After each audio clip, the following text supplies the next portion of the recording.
할렐루야. 하나님의 기뻐하심으로 수요예배로 영광 올리는 여러분의 신앙과 믿음 속에 하나님의 기쁘신 뜻과 성령의 역사가 함께 하시기를 축복합니다. 말씀의 제목 같이 나눕니다. 주의 이름을 멸시하는 자. 주의 이름을 멸시하는 자. 아멘. 이제 구약의 마지막 선지서인 말라기를 통해서 우리의 신앙 회복이 어디에 있어야 하는가를 다시 한 번 더 되돌아보게 됩니다. 말라기는 구약의 이야기 같지만 오늘 이 시대를 향한 주님의 경종과도 같습니다.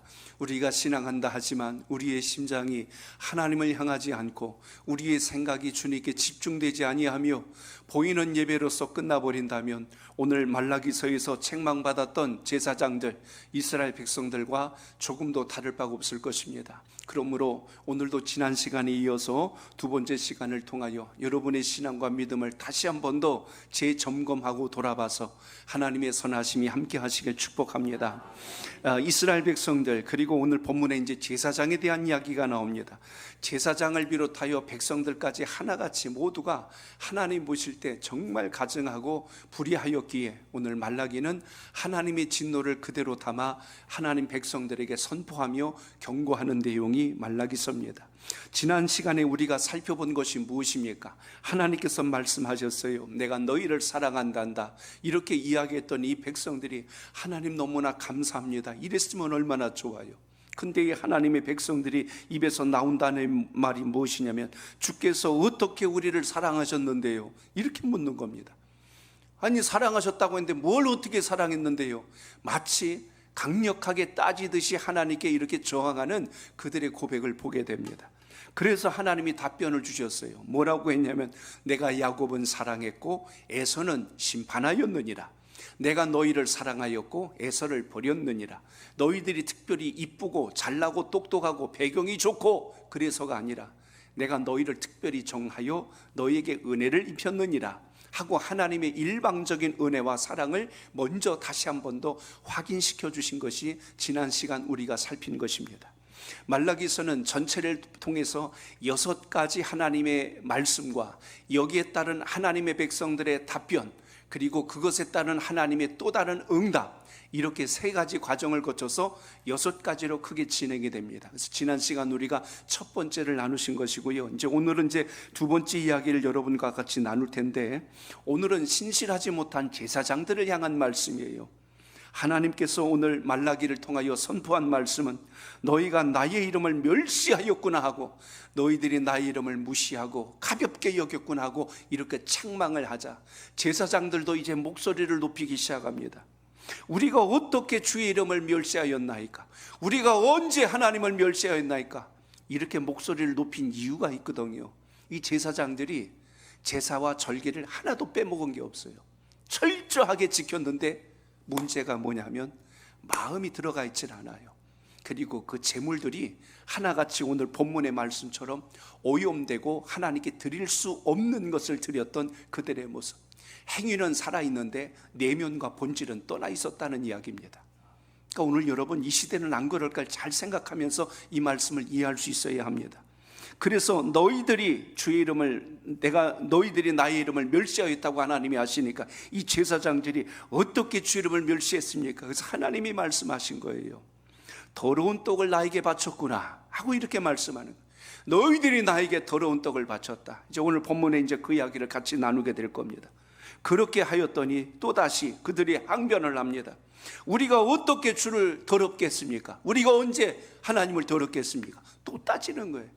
참 여기 제사장들과 이스라엘 백성들 보면 주어 박아도 10대는 더 받고 한 대 더 박아도 이 녀석들이 정신을 못 차릴 만큼 이렇게 헛된 소리를 지금 쏟아내고 있는 거예요. 얼마나 양심이 화인 맞았는지 회개할 줄도 모르고 반성할 줄도 모르고 돌이킬 줄도 모르고 끝까지 따지는 이 백성들의 모습. 그래서 그들이 또 이야기하는 거예요. 우리가 언제 주님을 더럽게 했고 더러운 떡을 드렸습니까? 하고 이야기하자 하나님 답변하신 거, 너희들이 나에게 흠이 있는 제물을 드렸구나 하고 이렇게 지금 말씀하는 것입니다. 자, 오늘 6절을 시작해 볼까요? 6절 시작. 내 이름을 멸시하는 제사장들아, 나 만군의 여호와가 너희에게 이르기를 아들은 그 아버지를, 종은 그 주인을 공경하나니 내가 아버지일진데 나를 공경함이 어디 있느냐? 내가 주인일진데 나를 두려워함이 어디 있느냐 하나. 너희는 이르기를 우리가 어떻게 주의 이름을 멸시하였나이까 하는도다. 아멘. 우리가 언제 하나님을 멸시했다고 그런 말씀을 하십니까? 서운합니다. 지금 이러는 거예요. 이렇게 말하는 제사장들 뒤에는 자기 의들이 꽉 차 있는데 우리가 얼마나 열심히 제사 드린지 아십니까? 우리가 얼마나 주님께 제물을 드린 줄 아십니까? 지금 자신들이 했던 그 행위에 대한 것을 붙들고 하나님께 지금 항변하는 이야기입니다.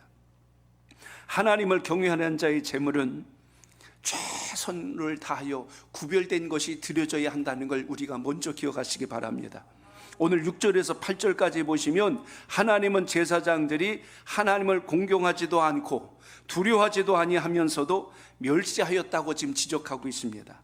6절에서는 제사장들이 그래요. 우리가 어떻게 주 이름을 멸시하였나요? 그 증거를 대세요 하고 지금 이렇게 따지고 있는 겁니다. 제사장들은 지금 하나님을 공경하지도 않는 것을 책망하면 우리가 하나님 앞에 불의했구나 이렇게 당장 회개했어야 옳습니다. 근데 깨닫지 못하는데 어떻게 회개가 되겠어요? 그렇기 때문에 그들은 하나님을 공경하지도 아니하면서 자신들은 열심히 제사의 행위를 했다는 것을 증거하여 오늘 이렇게 지금 항거하고 있다는 것입니다.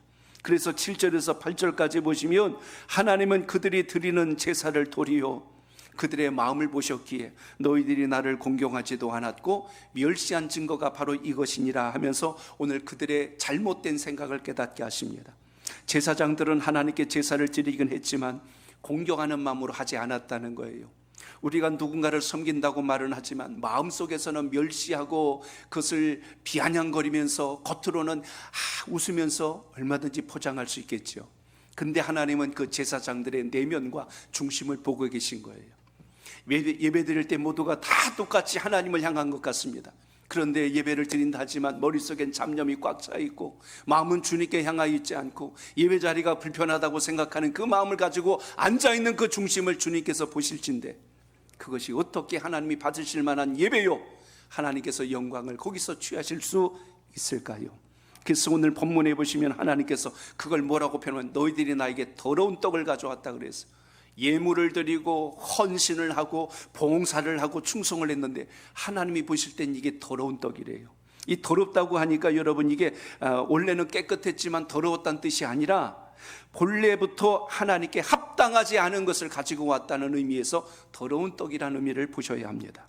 8절에 보면 어떤 거 있어요? 더러운 떡이 뭡니까? 눈먼 희생 제물을 가져왔어요. 저는 것, 병든 것. 구약에 보시면 제사장들이 하나님께 예물을 드릴 때 레위기서에 근거한 모든 규례에 합당한 것을 하나님께 올렸어야 맞습니다.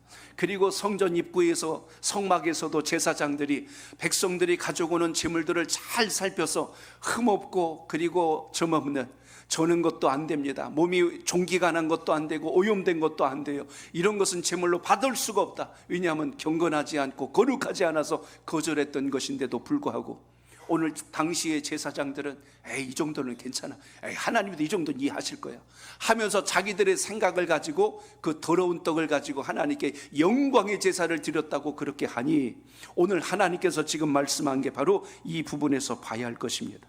마치 무엇과 같으냐면 자기네 식구끼리는 좋은 식당에 가서 맛있는 거 잘 먹고 내가 먹지 못하는 거 유통기간 지난 거 이런 걸 모아다가 부모님 섬긴다고 이거 제가 준비한 거예요 하고 이렇게 내미는 거. 뭐 이런 걸 다 가져왔냐니까 생각나서 가지고 왔다니까요. 근데 여러분 뭐가 달라요? 겉의 행위는 마치 효도하는 것 같고 섬기는 것 같지만 마음의 내면과 자세가 전혀 아니잖아요. 이거 우리도 못 먹는 건데 누구나 줄까? 이런 마음을 갖고 왔다면 만약에 그 마음을 상대방이 알았다면 그게 여러분 기쁜 일이 되고 감사한 일이 되겠냔 말이에요. 근데 하나님은 벌써 제사장들의 마음을 보신 거예요. 너희들이 나에게 더러운 떡을 가지고 왔구나.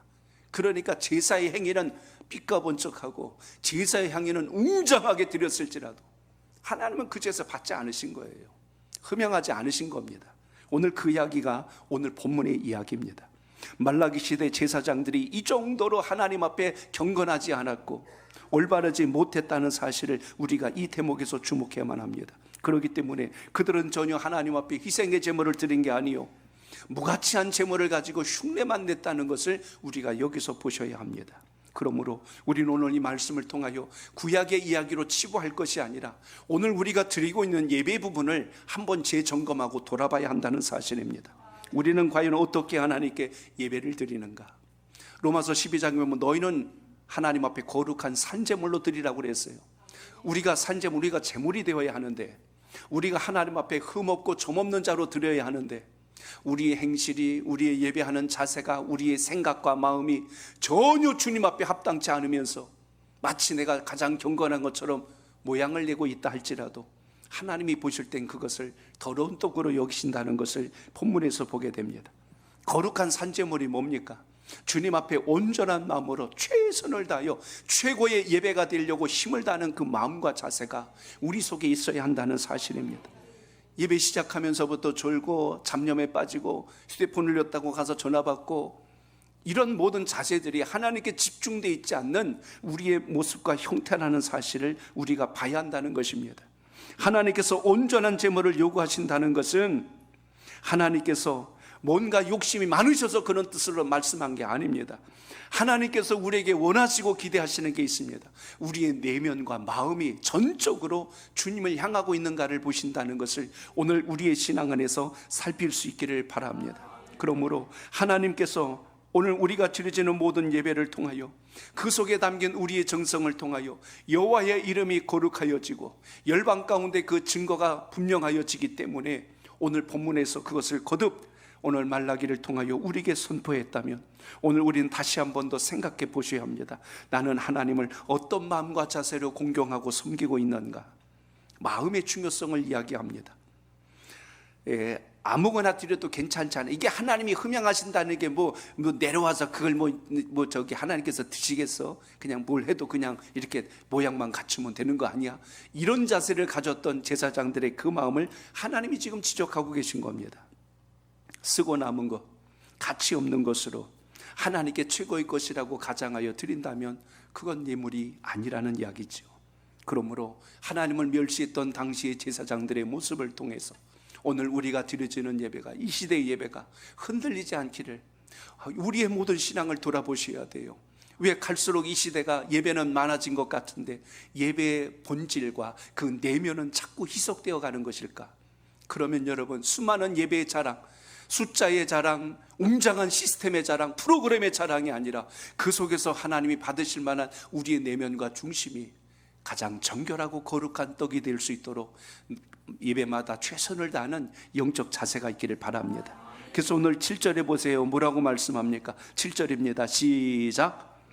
더러운 떡을 나의 제단에 드리고도 말하기를 우리가 어떻게 주를 더럽게 하였나이까 하는도다. 이는 너희가 여호와의 식탁은 경멸히 여길 것이라 말하기 때문이라. 아멘. 구약에서 성막에 보면 성막 안에 이제 떡상이라고 있지요. 그래서 여기 기도 향단이 있고 한쪽에는 등잔대가 있고 한쪽엔 떡상이 있습니다. 거기에 진설병이라 해서 12개 떡을 이렇게 올려놔요. 12지파를 상징한 떡이 있습니다. 근데 거기에다가 더러운 것을, 그리고 진정성이 없는 것을 드리면 그건 부정된 제물이지 하나님이 받으시지 못한다는 사실입니다. 오늘 본문에 보시면 여호와의 식탁은 경멸히 여길지니라라는 말씀이 뭘까요? 하나님께서 이거 드시겠어 하는 마음으로 올렸던 그 떡에 대한 이야기, 제물에 대한 이야기를 봅니다. 바꿔 이야기하면 여호와의 이름을 지금 멸시하고 있는 거예요. 우습게 여기는 거예요. 가볍게 여기는 거예요. 내가 하나님 앞에 드리는 예배를 가볍게 여기는데 세상 사람들이 신앙하는 여러분들의 모습을, 우리들의 모습을 보고 뭐라고 이야기할까를 한번 생각해 보십시오. 우리가 힘을 다하여 드리는 예배를 보고 거기에서 영적 위엄과 권위를 느끼게 되며 하나님의 권세가 얼마나 크기에 저들이 저렇게 전심을 다할까, 이것에 대한 두려움을 갖게 하는 것이 옳은데 세상 사람들이 입을 삐죽거리게 하고 저러고도 예수 믿는데라는 비난과 손가락질을 당할 만한 예배가 된다면 이건 정말 여러분 심각한 일 아닐까? 우리가 이 부분을 봐야 한다는 것입니다. 오늘 여기 다시 강조합니다. 너희가 여호와의 식탁을 경멸히 여길 것이라. 표준 세번역 성경을 제가 읽어드립니다. 너희는 나 주에게 아무렇게나 상을 차려주어도 된다고 생각했다, 그겁니다. 어차피 보이지도 않는 하나님, 어차피 드시지도 않는 하나님, 뭘 차려놓은들 무슨 제물인들 그게 무슨 상관이 있어? 이런 마음으로 하는 제물이라면 이미 하나님께서는 더러운 떡으로 받지 않으시겠다는 것을 보게 됩니다.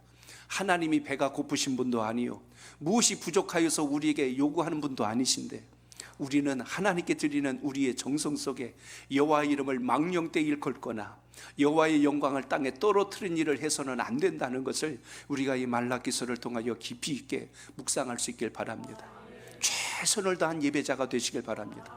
숨이 끊어지기 전까지 하나님께서 우리를 부르신 사명의 자리는 생명을 걸고 드리는 예배가 될 때 그 속에서 주의 역사와 영광이 함께 하심을 잊지 않길 바랍니다.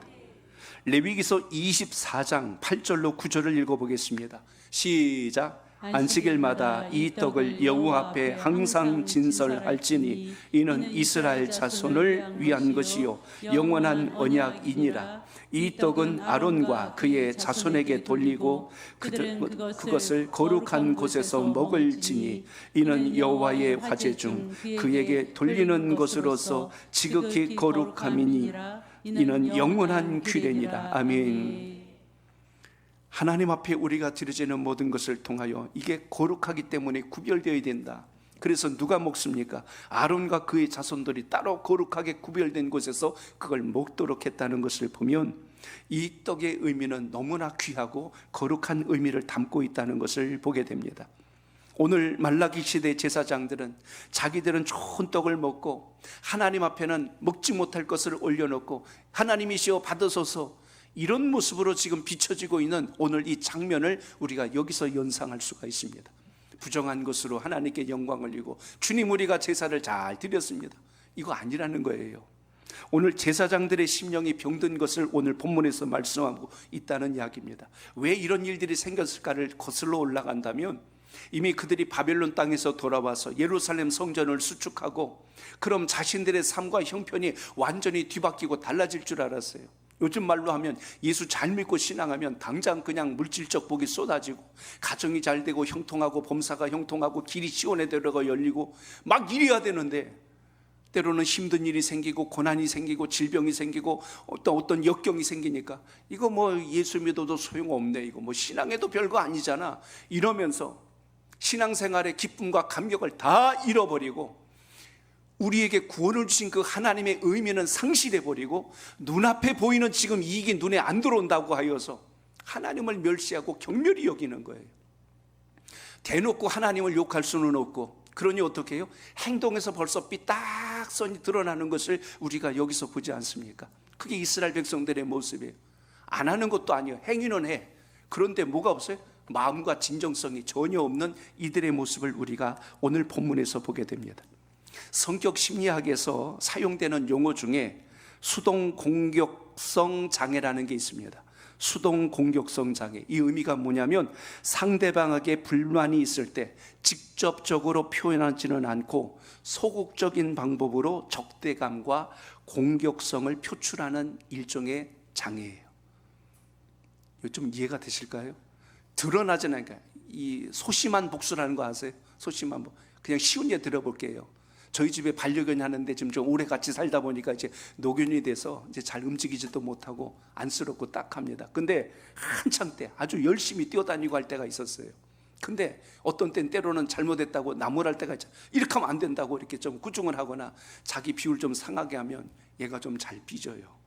근데 삐지면 어떤 현상이 나타나냐면 자기를 혼낸 사람을 눈여겨봤다가 그 사람의 물건의 일부를 공격을 합니다. 신발을 가서 다 뜯어놓다거나 신발끈을 뜯어놓는다거나, 저한테 만약에 좀 서운한 마음이 있으면 제 서재에 있는 볼펜이나 제 이어폰이나 이런 걸 한두 개 해먹은 게 아니거든요. 그걸 차근차근 씹어갖고 완전히 그냥 박살을 내버려요. 그리고 안 그런 척하고 이렇게 하고 있는 거예요. 하나님 앞에 뭔가 자꾸 마음에 서운한 게 쌓이니까 예배 자리에는 와 있는데 헌신도 안 해, 충성도 안 해, 순종도 안 해, 그리고 이상하게 거슬리게 행동을 해요. 근데 이게 두드러지게 큰 거면 금방 드러날 텐데 티 안 나게 그렇게 행동을 해요. 근데 누가 아실까요? 하나님이 아시잖아요. 그게 여러분 더러운 떡이 되는 겁니다. 우리가 여러분 예배당에 앉아 있다고 하나님의 사람이 아니라 주의 말씀 앞에 날마다 우리 심령을 정결하게 돌보고 살펴서 하나님의 뜻을 세우는 은혜가 있기를 축복합니다. 레위기서 22장에 보면 하나님 앞에 드리는 제물에 관하여서 이렇게 기록합니다. 흠없는 수컷으로, 그래서 눈먼 것이나 상처난 것이나 지체에 배임을 당한 것이나 종기가 있는 것이나 습진이 있는 것이나 피부병이 있는 것으로 여호와께 드리지 말라 그랬어요. 그런데 오늘 이 제사장들이 어떻게 했어요? 제사는 잘 드렸어요. 근데 뭐요? 그들의 마음 자세도 재물도 온전하지 않은 것을 가지고 해놓고, 하나님 우리가 언제 여호와를 멸시하였나이까? 우리가 이렇게 제사를 잘 드렸는데 그것만 가지고 하나님 앞에 따지고 있는 거예요. 자, 오늘 말씀에서 다시 본질로 들어갑니다. 자, 8절을 볼까요? 시작. 만군의 여호와가 이르노라, 너희가 눈먼 희생 제물을 바치는 것이 어찌 악하지 아니하며, 저는 것 병든 것을 드리는 것이 어찌 악하지 아니하냐. 이제 그것을 너희 총독에게 드려보라. 그가 너를 기뻐하였으며 너를 받아주겠느냐. 아멘. 저를 따라합니다. 하나님을 존중하며 두려워해야 합니다. 존중하며 두려워해야 합니다. 만군의 여호와의 말씀입니다. 너희가 눈먼 희생 제물을 바치는 것이 왜 악하지 않다고 생각하느냐? 저는 그 병든 것을 드리면서 왜 너희들은 그렇게 생각하고 있느냐? 그걸 가지고 총독에게 가지고 가봐라. 당시에 막강한 권세를 가진 자가 총독입니다. 세상에서 권세 있는 자, 뭐 지금으로 하면 대통령이겠죠. 그 앞에 가서도 너희가 그걸 갖다가 내밀 수 있겠느냐 생각해봐라. 아마 거기는 그냥 아주 금을 쳐발라 가지고 갖다 놨을 거예요. 근데 하나님 앞에 할 때 보는 사람이 없고, 하나님은 영이시라 보이지도 아니하시고, 또 내려와서 그걸 받는 것도 아니다 생각하니 그들이 드리는 것은 흉내는 냈지만 본질은 떠나 있었다고 말씀한 겁니다. 너희들이 총독에게 드릴 때도 그렇게 하겠느냐? 그럼 총독이 그걸 받고 기뻐하겠느냐? 보이는 사람 앞에서는 잘하는 척하지만 하나님 앞에서는 본질에서 떠나 있다면 그건 신앙도 아니고 너희들은 제사장도 아니다.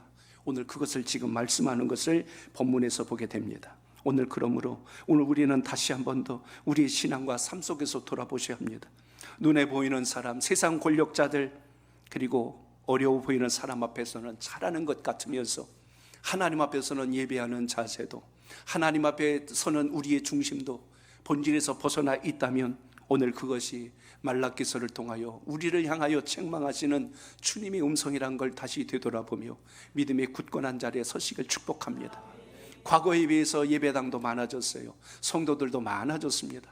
그러나 우리의 예배의 환경과 화려함은 오히려 하나님의 영광을 가릴 수 있는 또 하나의 모습은 아니었을까를 우리가 돌아보지 않으면 안 된다는 것을 여기서 봅니다.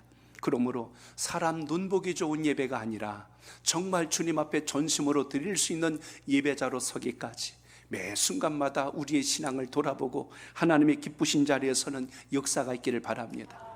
내 생각에는 이래도 하나님이 받으실 거야, 그런 생각하지 말고 하나님께서 주신 말씀과 원칙과 기준에 준수하여서 그 뜻이 우리 삶 속에 살아있는 진정한 예배자로 설 수 있기를 주 이름으로 축복합니다. 누구보다 본인이 잘 알잖아요. 이러면 하나님이 안 받으실 것 같은데, 이러면 주님이 기뻐하시지 않을 것 같은데, 혹시라도 우리가 그동안 신앙에 오면서 그런 부분들로 인하여 걸림이 있다면 오늘 말라기서를 통하여 성령의 음성을 듣고 다시 믿음의 자리에 설 수 있는 우리 모두가 될 수 있기를 축복합니다. 때로는 연약한 분들을 보면서 바른 말과 권면을 해줘야 할 때가 있습니다. 그런데 그 말을 듣고 이분이 잘 받으면 신앙이 성장하고 복의 통로가 열릴 터인데 그걸 고깝게 여기고 삐딱선을 타고 오히려 더 멀리 주를 떠난다면 복을 걷어차는 것이겠지요. 들을 귀가 있는 자에게나 주님의 권면도 들어가는 것이지, 그렇지 못한 사람에게 하면 오히려 시험거리가 되고 걸림이 될 때가 많습니다. 오늘 여러분 요셉을 생각해 보십시오. 요셉은 형들의 시기로 인하여 애굽의 노예로 팔려갔습니다. 보디발의 아내, 거기에 주인 되었던 보디발의 아내가 성적으로 그를 유혹했어요. 그때 요셉이 뭐라고 고백합니까? 내가 어찌 이 큰 악을 행하여 하나님께 득죄하리이까? 그 자리에는 보디발의 아내와 자기 단둘밖에 없습니다. 아무도 보는 사람이 없고 둘밖에 없었어요. 그럼에도 불구하고 요셉은 누가 보고 계신다? 여호와 하나님께서 나를 보고 계신다. 그 신앙적 중심으로 인하여 하나님이 요셉을 버리지 아니하시고 그를 끝까지 들어 쓰시는 것을 여러분 기억하시길 바랍니다. 다니엘을 생각해 보십시오. 당시에 그 다리오 왕 통치 때 그가 왕 외에 이 나라를 위하여 그 외에 다른 어느 곳을 향하여서라도 기도하는 자가 있다면, 앞으로 30일간 그런 자가 있다면 그는 사자굴에 던져 넣겠다고 했어도 다니엘이 어떻게 합니까? 불 끄고 방문 걸어 잠그고 입을 뒤집어 쓰고 기도했던가요? 성경을 잘 보세요. 그럼에도 불구하고 조소의 어인이 찍힌 것을 알매도 불구하고 다니엘은 여전히 예루살렘을 향하여 창을 열어놓고 하루 3번씩 기도하였더라. 말씀은 기록되어 있습니다. 우리의 신앙이 사람의 눈에 의식하고 하는 게 아니라 하나님 보실 때 정직한 신앙으로 갈 수 있는 이 믿음을 회복하도록 날마다 영적 경건의 훈련이 있기를 바랍니다. 베드로를 생각해 보십시오. 베드로와 요한 그리고 이 사도들이 복음을 전할 때 당시 종교 지도자들이 겁박을 엄청나게 주고 매질도 가했습니다. 박해와 회유와 위협을 가했어요. 그때 베드로와 요한이 성령이 충만하여서 그들 앞에 뭐라고 이야기합니까? 사도행전 4장 19절에 보니까 하나님 앞에서 너희의 말을 듣는 것이 하나님의 말씀을 듣는 것보다 옳은가 판단하라. 너희들의 말을 듣는 것이 하나님의 말씀을 듣는 것보다 더 맞다고 생각하는지 너희들은 생각해봐라. 전혀 그것에 대해서 굴하지 않고 말씀과 복음 앞에 서 있던 주의 제자들을 떠올려 보십시오. 오늘 이 시대에 우리가 드리는 예배는 안 그럴까요? 수많은 예배를 드린다고 큰 예배가 있고 작은 예배가 있고 1등급 예배가 있고 3등급 예배가 있던가요? 하나님이 어떤 예배는 크게 받으시고 어떤 거는 작게 받으실까요? 어떤 기도는 특별히 더 많이 응답해 주시고 어떤 기도는 외면하실까요? 근데 우리는 그걸 자꾸 등급을 정하려고 그럽니다. 그래서 예배의 강도와 예배의 질과 모든 수준을 자꾸만 격화시키는, 그게 마치 점 있고 흠 있고 그리고 저는 짐승을 하나님 앞에 제물로 드린 것처럼 이 정도도 하나님은 받으시겠지, 혹여라도 그런 마음과 자세가 우리 속에 숨겨져 있다면 이게 죄악입니다. 이게 더러운 떡입니다. 그래서 하나님이 그걸 거절해 버리시는 거예요. 오늘 이 시간도 우리가 다시 귀한 예배를 드리면서 하나님 앞에 우리가 회복해야 될 영적 경건의 자리를 잘 기억하시고, 저는 우리 온 성도들이 주의 이 말씀의 수준까지 올 수 있기를 축복합니다. 비교에 의해서 잘하는 사람 되지 말고 하나님 앞에 보실 때 신실한 자가 되어서 그 믿음의 간증이 살아있기를 축복합니다. 시편 89편 7절을 읽어볼까요? 89편 7절 시작. 하나님은 거룩한 자의 모임 가운데에서 매우 무서워할 이시오며 둘러있는 모든 자 위에 더욱 두려워할 자이십니다. 아멘. 여러분이 하나님 앞에 예배를 드리는데 우리가 자세가 흐트러질 수 있을까를 생각해 보세요. 대통령과 면담하는 자리에서 여러분이 다리를 꼬고 팔짱을 끼고 꼬박꼬박 졸면서 딴 생각하며 시계 보며 여보세요 하면서 그렇게 여러분이 할 수 있을까? 하물며 그것과 극히 비교될 수 없는, 그것과 극히 비교될 수 없는 만왕의 왕 만주의 주라고 하면서 우리가 하나님을 얼마나 두려워해봤고 우리가 얼마나 하나님 앞에 더 엎드려 볼 줄 알았을까? 오늘 그러므로 말라기는 읽을 때마다 묵상할 때마다 가슴이 저려와요. 이게 당시에도 있었던 일이고 오늘날 이 시대도 얼마든지 일어날 수 있는 일인데, 그러면 동일한 그 하나님께서 오늘 이 시대의 예배를 보시고 뭐라고 말씀하실까? 너무나 두렵고 떨리는 것입니다. 오늘 그러므로 이 예배를 통하여 다시 한 번 더 우리의 영적 자세, 믿음의 근본을 주님께 세울 수 있는 은혜가 있길 바랍니다. 자녀를 양육할 때도 그렇잖아요. 여러분, 고3 수험생이라고 입시 때가 되었다고 이래저래 이유와 뭘 대가지고 합격하고 나서 열심히 예배드려 하는 이런 것을 만약에 우리가 가르치고 있다면 우리는 자녀들에게 더러운 떡을 먹이는 거예요. 그러므로 여러분, 우리가 사업을 해도 직장 생활을 해도 또 공부를 해도 우리가 어떤 자리에서도 하나님 보실 때 정결함을 잃지 않으려고 하는 영적인 몸부림이 날마다 살아있기를 바랍니다. 11절을 읽어봅니다. 11절 시작. 만군의 여호와가 이르노라. 해 뜨는 곳에서부터 해 지는 곳에까지의 이방 민족 중에서 내 이름이 크게 될 것이라. 각처에서 내 이름을 위하여 분향하며 깨끗한 제물을 드리리니 이는 내 이름이 이방 민족 중에서 크게 될 것임이니라. 아멘. 따라합니다. 성도는 하나님의 이름을 높여야 합니다. 하나님의 이름을 높여야 아멘. 합니다. 구약에서 제물을 드린 것이라면 오늘날 우리가 드리는 예배는 우리가 거룩한 산제물로 드리는 우리의 영적 자세가 여기에 해당할 수 있습니다. 최선을 다한 예배자가 되시길 바랍니다. 주일 성수하십시오. 말씀 앞에 순종하십시오. 그로 인하여 진정한 교회의 위상과 세상의 교회를 향하여 감히 손가락을 들지 못하도록, 세상의 교회를 향하여 감히 눈을 흘길 수 없도록 교회에 대한 위엄과 하나님에 대한 두려움을 그들의 마음속에 느낄 수 있도록 우리가 더 영적 경건의 자세를 잃지 말고 하나님 앞에 서는 역사가 있길 바랍니다. 세상 사람이 신앙하는 사람을 걱정하고 염려하는 세상이 되면 이건 교회는 망한 것입니다. 그러나 믿는 자를 바라보고 내가 어떻게 해야 주님을 만날 수 있을까요? 내가 어떻게 해야 믿음 생활을 제대로 할 수 있을까요? 신앙생활을 하는 분에게 찾아와서 그것을 사정하고 그것을 부탁할 수 있을 정도라면 오늘 우리가 다시 한 번 더 주의 말씀을 통하여 우리는 주의 이름을 높이는 자가 되어야지 주의 이름을 땅에 떨어뜨리는 자가 돼서는 결코 안 될 줄로 믿습니다. 그러므로 오늘 우리의 자세를 다시 한 번 더 되돌아보십시오.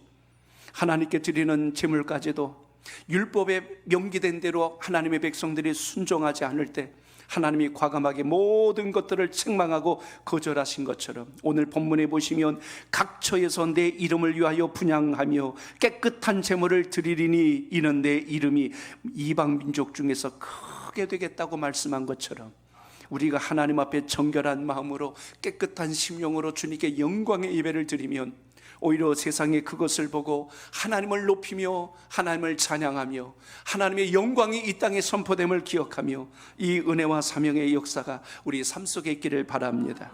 그래서 내 이름을 위하여 그리고 깨끗한이라고 표현된 것처럼 주의 이름이 훼손당하지 않도록 믿음의 굳건한 자리에 설 수 있는 우리 모두가 될 수 있기를 바랍니다.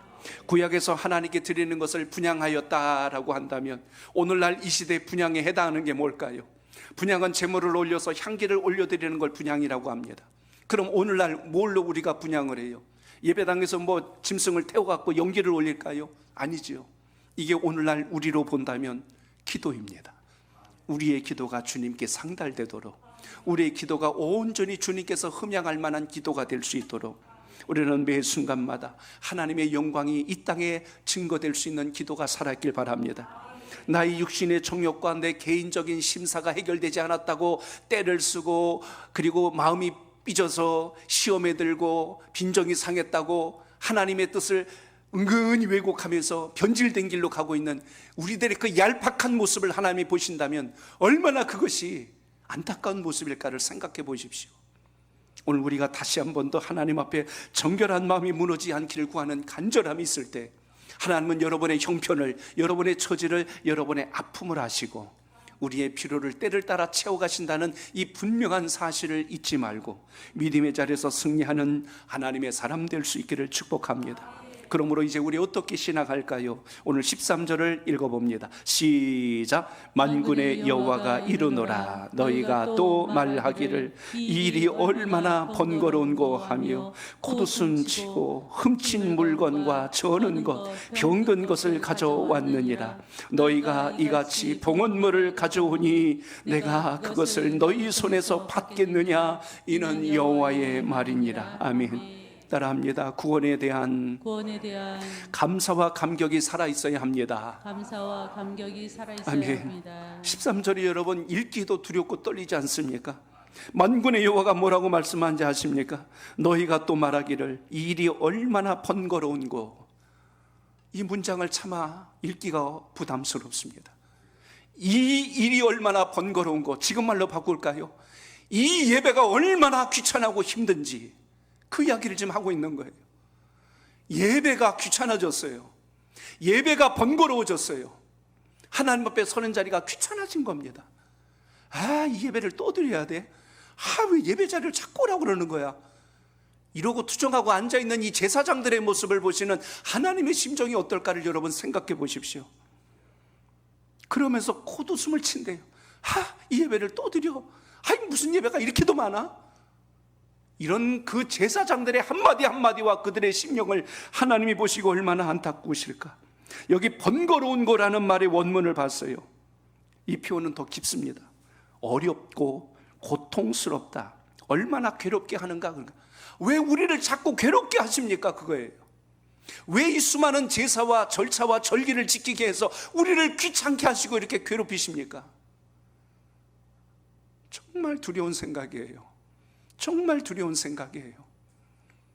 우리가 하나님 앞에 서는 진정한 복을 누린 자임에도 불구하고 가장 귀한 복의 통로를 우리 스스로 입으로 죄를 짓고 있다는 걸 생각하면, 예배를 가볍게 여기고 있는 우리의 행실을 보면 하나님이 너희들의 더러운 떡을 내가 받기를 원치 않는다. 아무리 재물을 산더미같이 쌓아난다 할지라도 정결하지 않는 너희들의 그것을 내가 받을 수 없다라는 이 하나님의 심정을 느끼면 가슴이 저려옵니다. 오늘 우리 섬록교회가 다시 하나님 앞에 예배 회복자가 되시길 바랍니다. 우리 자녀들을 하나님 말씀으로 바르게 가르치시길 바랍니다. 자꾸 예배를 쉬게 만들고 하나님 앞에 서는 자를 물러나게 하지 마십시오. 그건 여러분 주님의 영광을 가릴 뿐만 아니라 우리가 하나님의 복을 받을 수 없는 버림당하는 길이라는 걸 명심해야 될 것입니다. 이스라엘 백성들이 그렇게 버림당했잖아요. 하나님께서 특별히 야곱만 사랑하신 것이 아니라 하나님이 일방적으로 은혜를 주셨음에도 불구하고 그들은 여전히 하나님을 원망했고 하나님 앞에 불평을 토로했기에 그들은 무너질 수밖에 없었다는 이야기입니다. 오늘 이 13절을 유진 피터슨 목사님이 쓴 글을 좀 제가 인용할게요. 이 13절을 이렇게 번역을 했습니다. 제가 읽어드립니다. 너희가 예배는 지루하다, 내게 아무런 도움이 되지 않는다라고 말이 나온다면 나를 모독하는 것이다. 너희는 고개를 빳빳이 세우고 나 만군의 여호와 하나님 앞에서 잘난 체 한다. 또 너희는 내게 싸구려나 배품이나 쓰레기 같은 것을 바친다. 내가 그런 것을 받으리라고 너희들이 생각하느냐? 이렇게 번역을 했어요. 하나님 이 정도면 됐잖아요 하고 하는 우리들의 이런 경박한 자세들까지도 내가 무엇이 부족하여 너희들이 그걸 바꿔서 흡족해 할 줄 아느냐? 하나님이 가난해서? 하나님이 없어서? 아니잖아요. 우리는 여러분 어떤 순간에도 하나님 앞에 최고의 예배자가 되기를 힘쓰시길 바랍니다.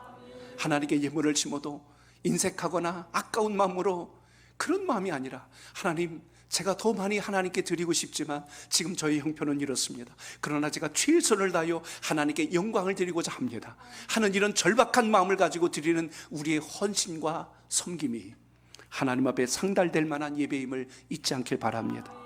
하나님을 믿지도 않으면서 하나님을 사랑하지도 않으면서 수많은 제사의 행위를 가지고 내가 몇 번이나 예배드린 줄 알아? 내가 얼마나 많이 예배드린 줄 알아? 그 숫자를 자랑하고 있다면 정말 어리석은 것이죠. 오늘 다시 한 번 더 우리가 주의 말씀을 통하여서 두렵고 떨리는 마음으로 하나님 앞에 서야 할 것입니다. 이 시대가 예배가 흔들리고 있는 시대입니다. 무너지고 있는 시대입니다. 우리 자라나는 세대들이 예배의 본질과 가치를 자꾸만 상실하는 어려운 시대를 지금 그 신앙의 위기를 맞는 시대에 살아가고 있습니다. 오늘 다시 한 번 더 누구 체면 때문에, 누구 덕 때문에, 뭐 해주는 것 때문에 마치 뭐 하나 한 것처럼 드리는 그런 가증한 예배가 되지 말고 정말 하나님 앞에 전심을 다한 예배로 두렵고 떨리는 마음으로 주의 이름을 높일 수 있는 우리 온 성도들의 마음이 살아있는 예배자가 되시길 축복합니다. 혹시 여러분들의 마음속에 오늘 이 말씀 속에 무엇이 도전이 되었고 무엇이 감사가 되고 있습니까? 교회 나올 때 기쁨과 감격, 감사가 아닌 의무감과 괴로움과 귀찮음과 번거로움이 된다면 회개하셔야 합니다. 그리고 하나님 앞에 다시 믿음을 재점검하셔야 합니다. 타성적인 습관에 젖은 예배는 하나님이 받으실 수가 없습니다. 오늘 우리가 이 시간에도 전심을 다한 예배자로, 그래서 우리가 더 주님 앞에 바로 서는 예배자가 되기 위하여 힘을 다할 수 있는 은혜가 있기를 주 이름으로 축복합니다. 말씀을 맺습니다. 형식적인 화려한 예배가, 숫자만 채우는 예배가 결국 하나님께서 받지 못할 예배임을 우리가 다시 한 번 더 되돌아보고 우리 심령 가운데 다시 한 번 더 불붙는 소명감을 가지고 하나님이 여러분을 왜 하나님의 일꾼으로 세워주시고 여러분에게 왜 귀한 직분을 맡겨주시고 여러분을 왜 이곳에 복된 하나님의 일꾼들로 세워주셨을까를 가만히 묵상해 보시고 오늘 다시 한 번 더 그 복을 깨트리지 말고 그 복을 통하여서 주시는 은혜가 우리 온 성도들의 신앙 속에 잘 전달될 수 있도록 그와 같은 신앙의 복이 여러분 속에 있기를 주의 이름으로 축복합니다. 오늘 이 마음과 이 사명감이 다시 한 번 더 회복되는 몸된 주의 전에 신실한 주의 심령들 되시기를 축복합니다.